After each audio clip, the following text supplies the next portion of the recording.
So as I, just said a couple of minutes ago, I feel like I've been out of the loop a little bit this week, but also I feel like I've been out of the loop in this class. I've been kind of hit and miss for the last couple of weeks here, because of some other things that I've been doing.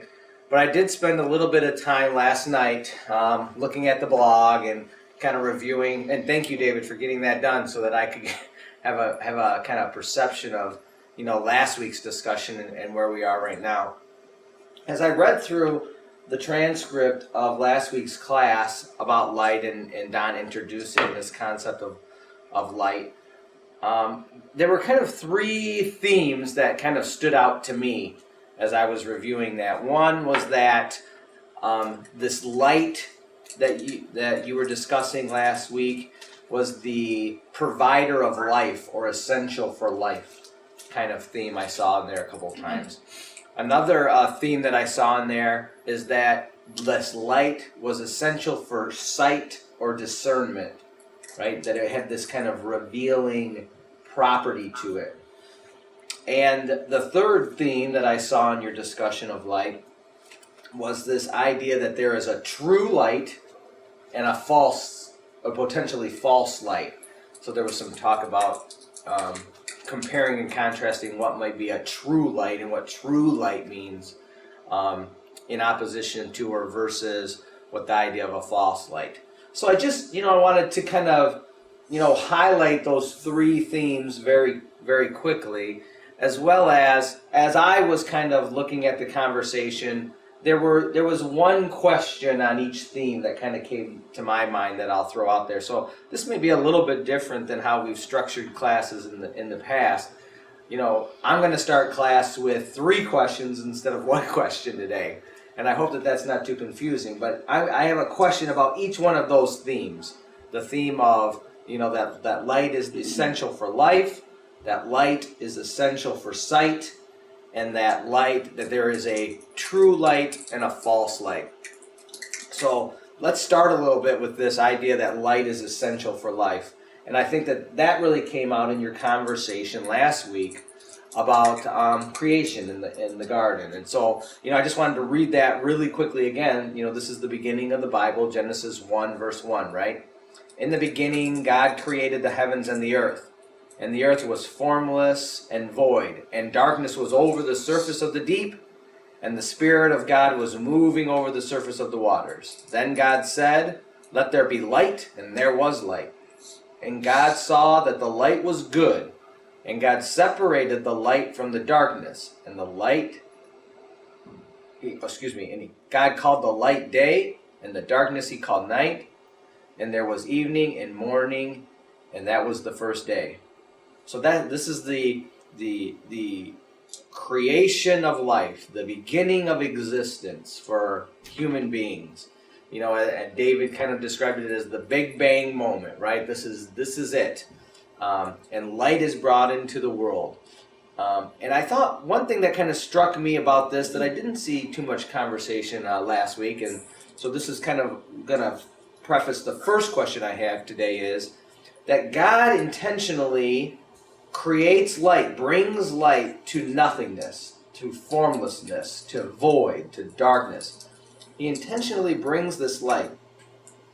But he doesn't just let light overcome everything. The light is then separated from the darkness, so that there is a time of light, but there is also a time of darkness that still exists. And my question, and this is the first of my three questions for this morning, is why is this darkness allowed to exist? In your conversations about light last week, that there was a lot of goodness and the essence of goodness that revolved around light. God brings light into this creation moment. Light now exists, but it does not overwhelm everything. Darkness is still allowed to exist. There's a separation that takes place, but darkness is still allowed to exist. Why is darkness allowed to exist still? Is darkness essential in some way, shape, or form? That's my first question. The second theme that you all talked about last week was that light was essential to... Hi, Lloyd. Good morning. How are you today? Hi. Please come and join us. Everybody. Good to see you. Lloyd Smith is joining us. Don is in Cairo. David, you know, is in Hawaii. Oh, hi Don. Hey, how you doing, Lloyd? Hi David. Hi, Lloyd. I'll just catch you up to speed really quick. Sorry. That's okay. We just started. Okay. Last week we talked about light. We've been talking about the names of Jesus the way I am the way, I am the truth, I am the light, those types of things, right? So last week we talked about the light. And there were kind of three themes that came out of last week. One that is that light is the essential for life, that light is essential for sight, and that there's this concept, or there seems to be this concept of true light and false light. That there's a true light and a false light. So we just kind of reviewed that light is essential for life. Light is what's created, the first thing that is created in the creation story, that it's essential for life. And it comes into a dark and void world where there's nothingness, there's only darkness. And one of the puzzling questions that I just posed was that when the light comes, it is separated from the darkness. So light doesn't come and just eliminate darkness. It doesn't get rid of darkness, but darkness is still allowed to exist. That there's a period of light and that there's a period of darkness. And my first question of three today is, why is that?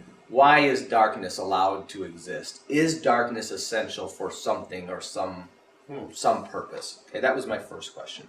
The second question is going to revolve around the concept of light is essential for sight, right? So there was a lot of talk last week about Charles at one point was talking about, how your eyes work and that light is, critical for sight and those types of things. So without that light, you can't see.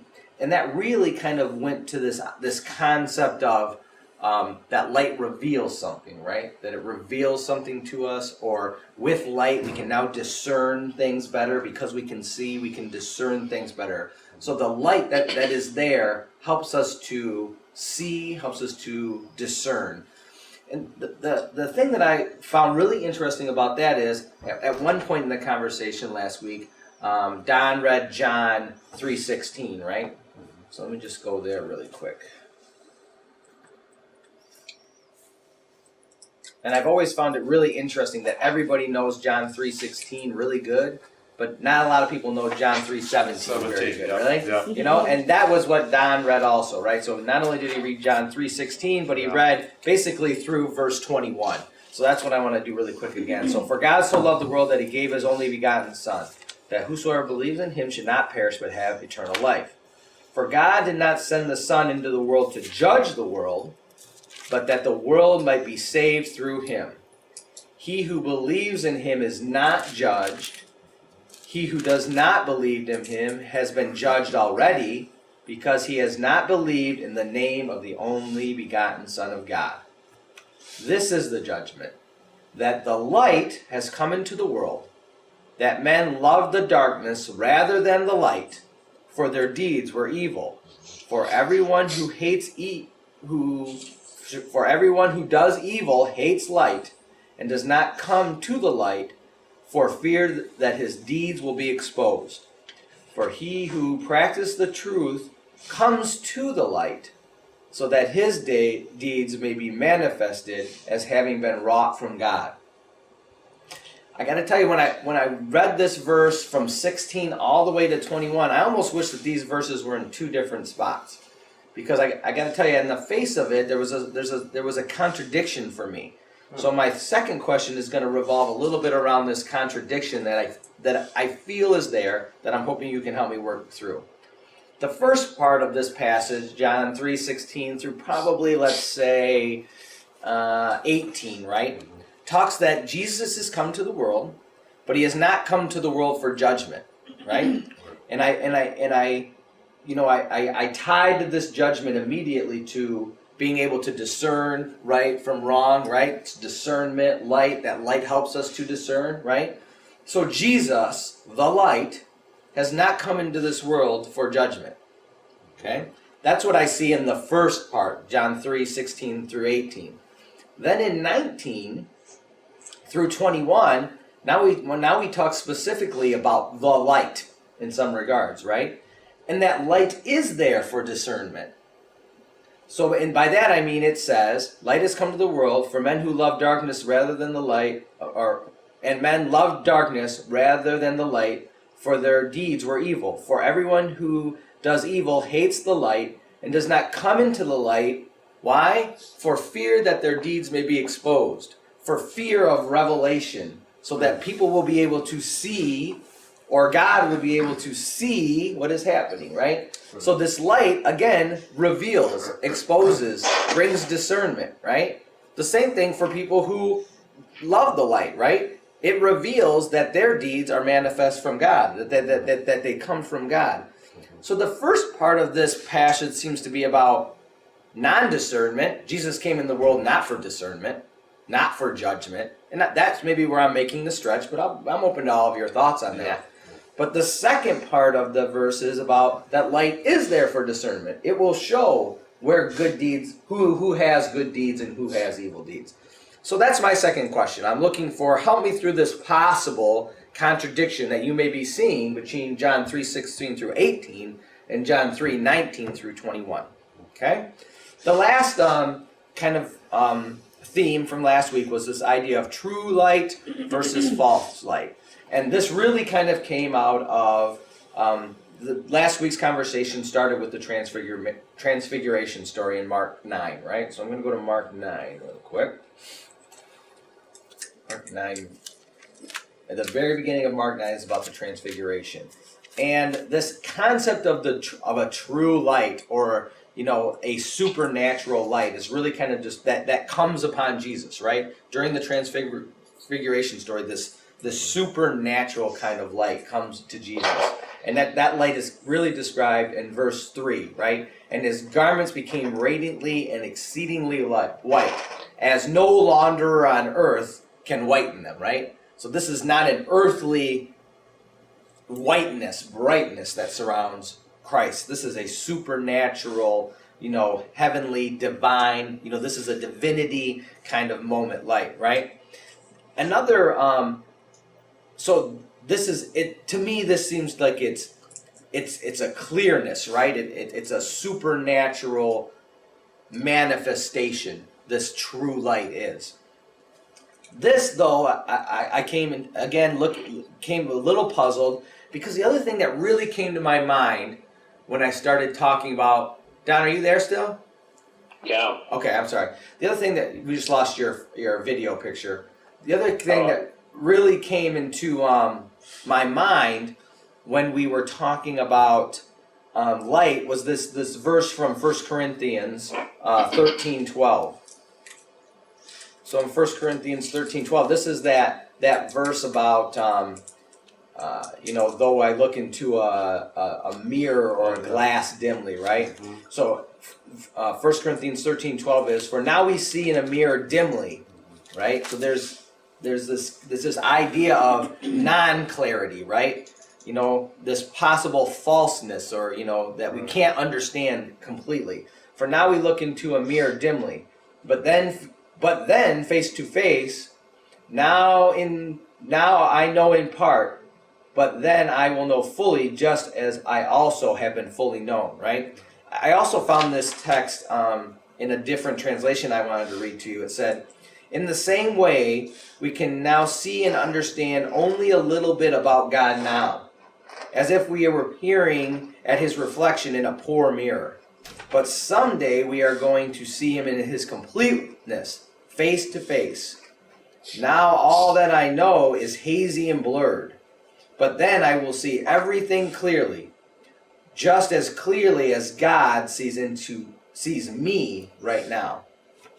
So the last question I have in this idea of true light, the light, is, are we capable right now of seeing the true light?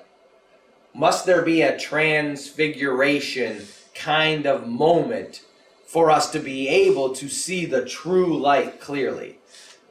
Does it require a supernatural kind of event to see true light? So again, just to paraphrase my three questions. One, in the concept of life, light is essential to life.